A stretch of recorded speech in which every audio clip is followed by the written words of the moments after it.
Retour sur le plateau de politique avec Jean-Marie Colombani et nos invités, Jean-Pierre Chevènement, ancien ministre et président de la Fondation Res Publica et du Club République Moderne. Bonsoir. Res Publica et du Club République Moderne. Pardon, excusez-moi.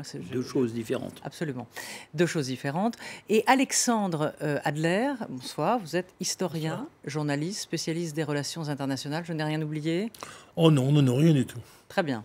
Avec vous, nous allons analyser les élections régionales en Allemagne qui ont eu lieu dimanche avec des résultats qui ont donné un succès fracassant à l'extrême droite dans 3 Länder, que tout oppose d'ailleurs sociologiquement. Angela Merkel a-t-elle provoqué une panique identitaire en ouvrant son pays aux réfugiés? Eh bien, c'est la question que nous allons vous poser avec Jean-Marie. On va en débattre. Mais avant, le récit de Laure Wagner sur ce dimanche d'élection en Allemagne. C'était les premières élections en Allemagne depuis que la chancelière allemande a décidé d'ouvrir les frontières de son pays aux réfugiés l'été dernier. Un test électoral qui s'est transformé en référendum anti-Merkel. Chacun sait bien que ça n'a pas été des élections régionales habituelles, mais ce fut un vote sur la politique de la chancelière Angela Merkel. Et Angela Merkel aujourd'hui a reçu son carton rouge. Le parti de la chancelière, la CDU, est arrivé en tête en Sachsen-Anhalt. Mais il est talonné par l'AfD, le parti d'extrême droite ouvertement anti-immigration, qui a recueilli plus de 24% des suffrages dans ce land, situé dans l'ex-RDA communiste. Un score historique pour ce parti créé il y a seulement 3 ans contre l'euro au départ. Mais depuis 1 an, l'AfD a changé de stratégie pour adopter un discours anti-réfugié face à la politique de la main tendue menée par la chancelière. Dans les 2 autres Länder aussi, l'AfD a réussi à se hisser en 3e position juste derrière les partis traditionnels.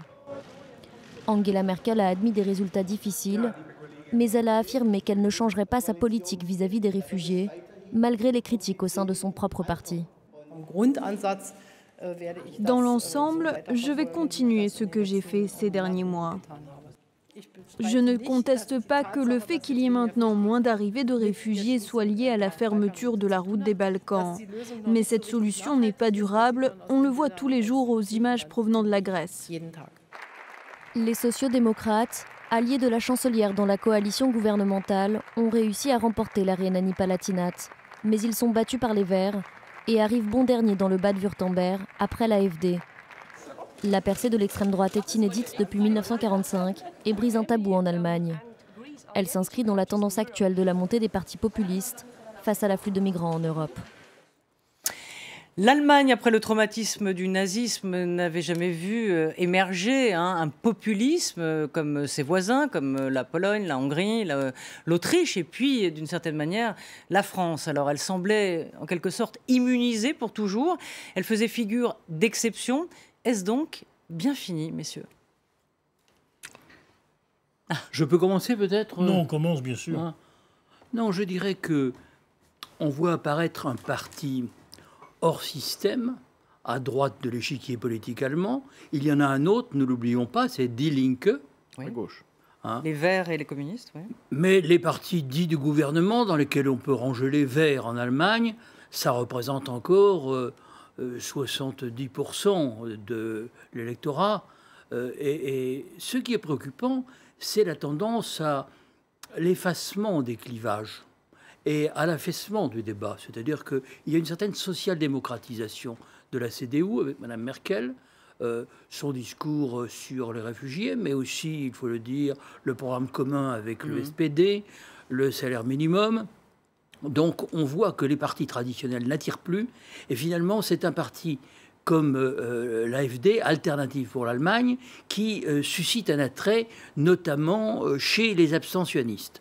Alors, ça qui a pris des voix à la droite et aussi beaucoup à la gauche. Alors, le Die Linke, qui est surtout représenté dans les Länder de l'Est, mais pas seulement, est un parti qui pourrait rentrer dans le jeu, et qui d'ailleurs est associé au gouvernement des Länder, mais il y a une sorte d'oukase qui vient de très loin dans l'histoire allemande, qui fait que le SPD ne veut pas s'allier avec ceux qui représentent la filiation communiste. À tort ou à raison, on pourrait penser que le moment est peut-être venu de réintégrer Die Linke dans le jeu. Ça donnerait une certaine souplesse et ça permettrait de redonner une certaine tonicité au débat politique. Parce que je pense que l'Allemagne est un pays qui est un peu trop un pays du consensus. L'Allemagne pose problème parce que son modèle mercantiliste est un problème pour le reste de l'Europe. Oui, ça ressemble, oui. Et d'autre part, il y a quand même des problèmes de la société allemande. Il y a le problème des travailleurs pauvres qui sont plus de 8 millions. Donc voilà, il y aurait matière à débat. Des raisons, peut-être vous entendre, Alexandre Adler, sur dans le fond, ma première question et cette exception allemande. Oui, c'est vrai. C'est-à-dire que les Allemands ont quand même vécu avec un surmoi très fort. Oui. On leur a expliqué qu'il était absolument interdit d'être contre l'Europe, alors que dans tous les pays voisins, ça s'exprime à tort et à travers. Il était absolument interdit de donner le sentiment qu'on avait des faiblesses pour certaines idées du Troisième Reich, et c'est une bonne chose. C'est le résultat des visites de camps de concentration obligatoires dans tous les lycées, de toute l'éducation anti-nazie qui en Allemagne de l'Ouest a été très forte, et en Allemagne de l'Est à sa manière aussi. Bon. Donc le résultat a donné ce consensus que nous connaissons. Maintenant, attention, parce qu'il y a un grand absent dans la vie politique allemande depuis quelques années, c'est le Parti libéral. Celui-ci a toujours représenté les classes moyennes productives, les avocats, les médecins, et des tendances libérales qui allaient de la droite nationaliste jusqu'au centre-gauche. Et puis, comme il fallait un équilibre entre les deux grands géants, sociodémocrates et chrétiens-démocrates, ils avaient toujours 5, 6, 7%. On n'en est pas loin avec l'AfD. Le Parti libéral a commis des erreurs de stratégie, de tactique et d'image. Il a disparu aux dernières élections, en dessous de la barre des 5%. Et c'est cette AfD qui prend sa place. Au départ, c'est l'inverse de Marine Le Pen. Oui. Il commence d'abord par des revendications monétaristes, comme elle le fait maintenant, quitter l'euro, retrouver le mark, etc. Et c'est vraiment une extrême droite, comme on l'entend Mais non, pas tout à fait. Ouais. Ce ne sont pas des gens qui défilent au flambeau. Évidemment, quand des Allemands rigolent bruyamment, on est toujours un peu gêné. Donc on les a entendus faire la fête parce qu'ils avaient gagné. Enfin, ils ne sont pas non plus des subversifs.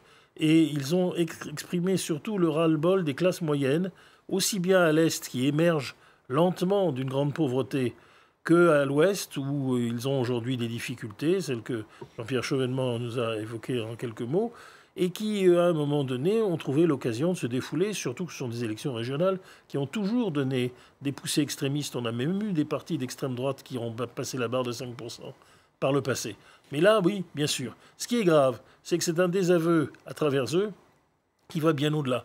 Parce que la CSU bavaroise pense la même chose, beaucoup d'électeurs sociodémocrates et chrétiens-démocrates aussi, et ils ne se retrouvent pas dans l'idéalisme moral d'Angela Merkel. C'est à la fois ce qu'il y a de plus beau chez cette femme, qui est fille d'un pasteur de l'église confessante, c'est-à-dire anti-nazi, dont le cœur finalement a bondi quand elle a vu ces malheureux sur les routes de l'Europe. Et qui a dit, il n'y a pas eu de calcul politique chez elle ? Mais non, il n'y en a pas toujours. C'est-à-dire que c'est une femme politique très sérieuse, qui prend la vie au sérieux, la politique au sérieux, mais il y a aussi un cœur. Et alors là, elle s'est totalement lâchée, c'est Antigone. Et évidemment, dans une opinion allemande qui n'est pas meilleure que la nôtre, et qui peut être plus égoïste à certains égards, ça a fait un effet épouvantable. Et elle est aujourd'hui en train de perdre, exactement comme Helmut Schmidt a perdu, après des années de succès et d'unanimité devant l'affaire des euromissiles, elle est en train de ne pas être capable d'avoir un discours cohérent. À ça s'ajoute évidemment qu'elle a en face d'elle le pire de tous les dirigeants turcs qu'on n'a jamais connus, Erdogan. Et là, comme dirait Agatha Christie, nos péchés ont de longues ombres. On avait des gouvernements turcs, européens, libéraux, démocrates, avec lesquels il fallait discuter, tendre la main. On a attendu maintenant d'avoir un personnage autoritaire, fascisant et islamiste pour capituler devant lui. On va revenir sur C'est donc un effet catastrophique. On va revenir sur la Turquie et notamment demander l'avis de Jean-Pierre Chevènement sur le deal qui est... Parce qu'elle fait cavalier seul sur la Turquie pour voir comment...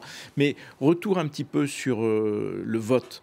Parce que le ras-le-bol des classes moyennes, 10% nationalement, je ne pense pas que ce soit un ras-le-bol qui emporte tout. En revanche, il y avait un principe simple dans la vie politique allemande, qui était que la CSU, donc l'allié de droite de la CDU, devait toujours se garder d'avoir un adversaire à droite. Donc ils ont toujours réussi à empêcher qu'ils aient un adversaire de droite.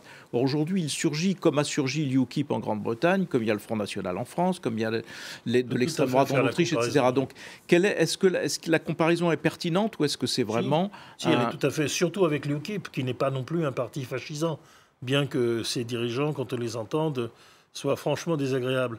Mais oui, c'est un parti qui ne joue pas sur des symboles fascistes, sur une nostalgie de la force ou de l'autorité, mais qui en revanche est plutôt, je dirais, dans la défense un peu mesquine d'un certain ordre qui fout le camp.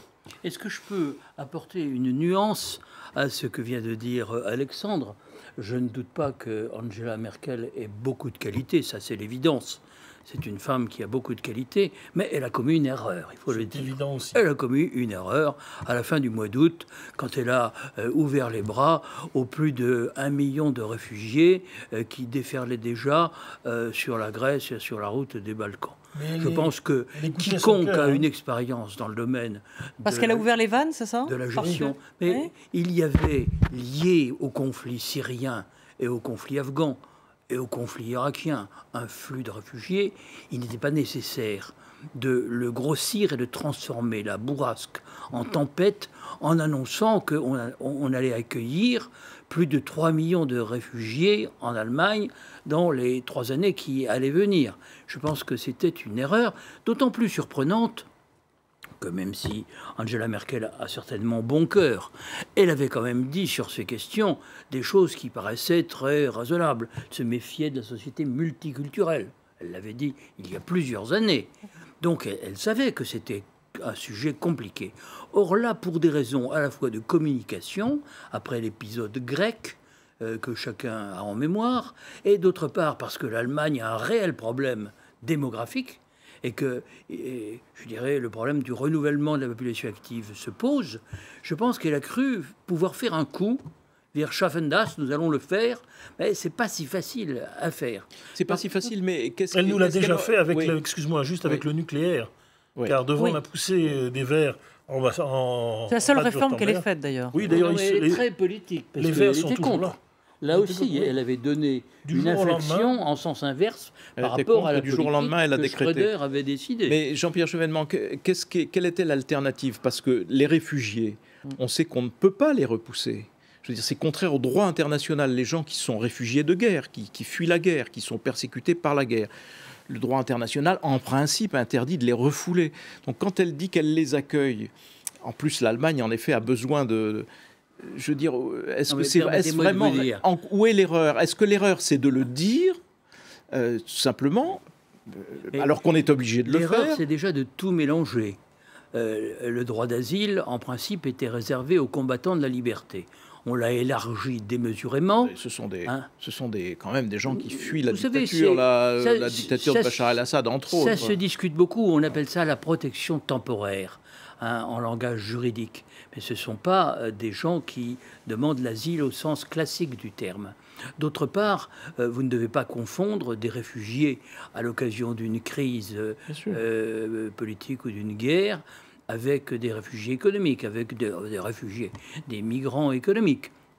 J'ajoute, pour prendre un exemple, que pendant la décennie noire en Algérie, la France n'a pas ouvert toutes grandes ses portes. Il y a une politique très fine d'asile territorial. On a accordé l'asile territorial à un certain nombre de gens qui étaient justement persécutés. Je pense à tous les journalistes algériens ou à un certain nombre d'intellectuels qui fuyaient l'Algérie ou de gens qui étaient particulièrement ciblés. Mais je pense que Mme Merkel s'est prononcée imprudemment et de manière solitaire, comme elle l'a d'ailleurs fait dans sa négociation avec la Turquie, et Alexandre le rappelait, précédemment sur les questions énergétiques. Mais est-ce que c'est ce qu'elle paye aujourd'hui? Est-ce que, dans le fond, ce rejet de la politique migratoire, ou c'est son immobilisme politique? Vous le disiez, la seule réforme qu'elle ait faite, c'est sur le nucléaire, et dans le fond, elle n'a pas engagé, elle a vécu sur les réformes Schröder. D'après vous, est-ce que c'est plutôt cette émergence de l'ADF? Est-ce que c'est plus lié à ce que vous évoquiez, Jean-Pierre Chevènement, à ces bras ouverts, ce rejet, cette panique morale. C'est plus compliqué parce que l'AfD est au départ une contestation anti-euro. Je dirais, c'est le parti des retraités ou des cadres quelle raison ils auraient eu de se réveiller très soucieux de préserver la valeur de la monnaie. Ils ont fourni une structure à tous ceux qui voulaient gueuler, et c'est tout. Et ils n'avaient que depuis 2005... Non, mais au départ, l'AfD grandit à cause de l'effet grec. C'est-à-dire qu'il y a un certain nombre d'Allemands qui ne veulent pas être mélangés avec les Grecs parce que les Grecs sont en train de plomber, pense-t-il, l'avenir de la zone euro. Et je veux dire, d'où le mouvement anti-euro, je veux dire, en grande partie nourri par la crise grecque. C'est vrai que ça s'est beaucoup développé pendant cet été. Mais de toute façon, un parti qui existe et qui frôle les 5% devient un véhicule pour toutes sortes de mécontentements. Mais ça s'est déjà passé. Et mais d'une façon plus générale, ce que je voudrais savoir de l'un comme de l'autre, c'est est-ce qu'il y a, parce que la différence est flagrante quand même entre la façon dont les Allemands de l'Est, ex-Allemagne de l'Est, réagissent et les Allemands de l'Ouest, ça se voit dans les votes, 25% en Saxe, 10% en Rhénanie, c'est pas tout à fait la même chose.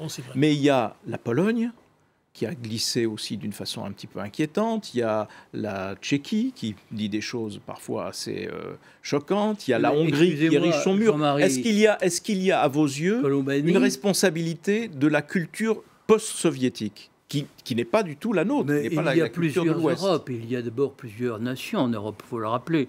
Chacune a ses problèmes, son histoire. Mais il y a l'Europe du Nord, il y a l'Europe du Sud, il y a l'Europe de l'Ouest, qui est très ouverte sur le monde. C'est les pays qui ont d'ailleurs participé à la colonisation du reste du monde.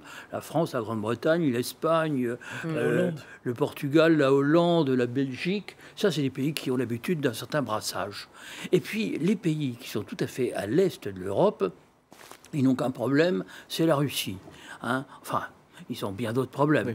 Mais ils ne raisonnent pas de la même manière et ils sont très hostiles à tout ce qui pourrait ressembler à une forme de brassage qui les déstabiliserait plus que nous. J'ajoute que nous-mêmes, nous sommes aussi déstabilisés dans une certaine mesure.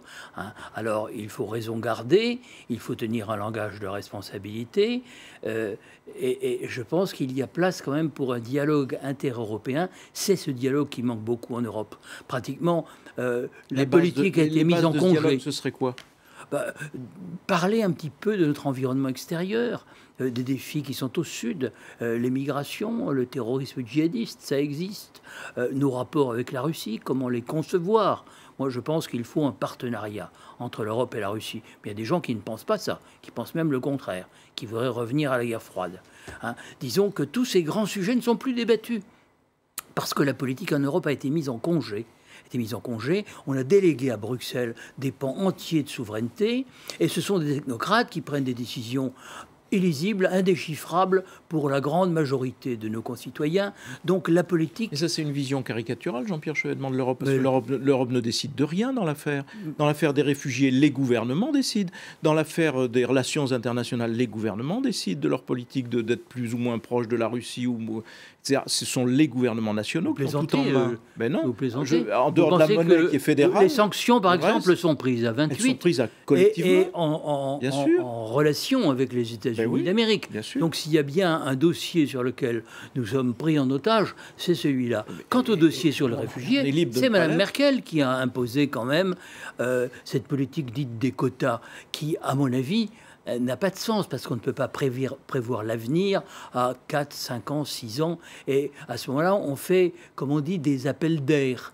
C'est-à-dire, on crée les conditions d'un accueil qui n'est pas proportionné à la capacité d'intégration.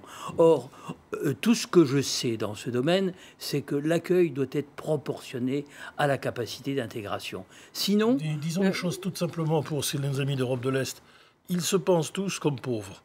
Alors bien malgré les progrès parfois spectaculaires en Pologne qui sont intervenus, mais ils se pensent comme pauvres par rapport à nous et ils le sont.